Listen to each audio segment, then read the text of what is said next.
Make one right. To work a make one right, we're going to increase using this thread between the stitch on your left needle and the stitch on your right needle. To locate it, you're going to look for the strand of yarn that goes through that stitch just under what you've just performed and the stitch that creates the loop on your left needle. That's this one here. We're going to lift the stitch, and you can see that it makes a big hole.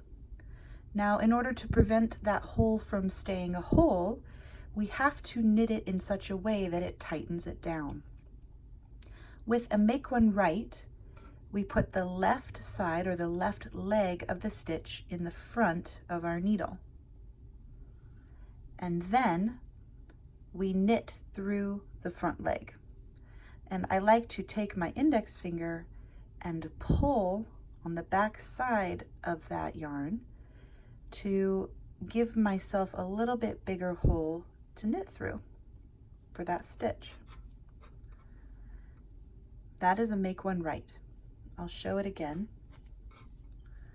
So we lift up the thread that connects the stitch on our right needle to the stitch on our left needle, and we place the left leg, the left side, in the front. This is an opposite mount to our stitch than normal. I'll show this as if to throw this time. Take my index finger and I pull the thread just a little bit to allow a little more room to knit the stitch.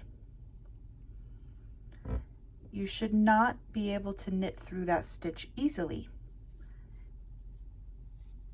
If you lift the stitch and put it on the needle with the left leg in front and knit through the back loop, it will increase your stitches, but it'll also leave a big hole.